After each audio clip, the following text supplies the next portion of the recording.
Hello friends. So நம்ம தளபதியோட ஜனநாயகன் படத்தை பற்றின அப்டேட்டு தான். ஸோ ஜனநாயகன் படத்துக்குள்ளே சென்ஸ் சர்டிஃபிகேட் பார்த்தீங்கன்னா அஃபிஷியலாக அனௌன்ஸ்மெண்ட் பார்த்தீங்கன்னா வரும் அப்படிங்கிற மாதிரி இப்போ 2 நாளைக்கு முன்ன நான் அப்டேட் பார்த்தீங்கன்னா கொடுத்துருப்பேன். ஸோ அந்த வகையில் இப்போ கேவின் ப்ரொடக்ஷன் சைடில் இருந்து அஃபிஷியலாக பார்த்தீங்கன்னா சென்ஸ் சர்டிஃபிகேட்குள்ளதே அனௌன்ஸ்மெண்ட் பண்ணிட்டாங்க. ஒரு நியூ போஸ்டர் மூலயமா தான் அஃபிஷியலாக பார்த்தீங்கன்னா இப்போ அனௌன்ஸ்மெண்ட் பார்த்தீங்கன்னா பண்ணியிருக்காங்க. ஸோ ஆயுஷ்மான் என்டர்டைன்மெண்ட்டும் பார்த்தீங்கன்னா அஃபிஷியலாக ஒரு ப்ரொமோ மாதிரி விட்ருக்காங்க. ஸோ அதுக்கு கீழே பார்த்தீங்கன்னா ரிலீஸ் டேட் வந்து ஜூலை 24 அப்படிங்கிற மாதிரி தான் அதுக்கு கீழே பார்த்தீங்கன்னா மென்ஷன் பண்ணியிருக்காங்க.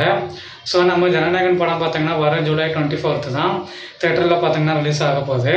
ஸோ இந்த சென்ஸ் சர்டிஃபிகேட்குள்ளதே ஒரு போஸ்டர் மூலயமா அனௌன்ஸ்மெண்ட் பண்ணியிருக்காங்க. அதில் பார்த்தீங்கன்னா என்ன மென்ஷன் பண்ணியிருக்காங்கன்னா கம்மிங் சோன் அப்படிங்கிற மாதிரி பார்த்தீங்கன்னா அதில் மென்ஷன் பண்ணியிருக்காங்க.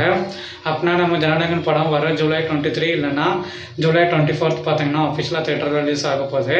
ஸோ ஃபைனலி நம்ம ஜனநாயகன் படம் பார்த்தீங்கன்னா ரிலீஸ் ஆக போகுது தேட்டரில். ஸோ தேட்டரில் பார்த்தீங்கன்னா ஒரு தரமான சம்பவம் பார்த்தீங்கன்னா காத்துட்ருக்கு. திரும்பவும் நம்ம தளபதியோட கடைசி படம் இது. கண்டிப்பாக பாக்ஸ் ஆஃபீஸில் பார்த்தீங்கன்னா ஒரு 1000 கோடிக்கு மேலேயே பார்த்தீங்கன்னா வசூல் பண்ணதுக்கும் 100% வாய்ப்பு இருக்குது. ஸோ நம்ம வெயிட் பண்ணி தான் பார்க்கணும். ஸோ நம்மளுக்கு சேனல் பிடிச்சிருந்தா நான் கொடுக்குற அப்டேட்டை நம்மளுக்கு பிடிச்சிருந்தா மறக்காமல் நம்மளுக்கு சேனலை சப்ஸ்கிரைப் பண்ணி வச்சுக்கோங்க. பிடிக்கலன்னா பார்த்தீங்கன்னா கண்டிப்பாக பண்ணாதீங்க. ஸோ தேங்க்ஸ் ஃபார் வாட்சிங்.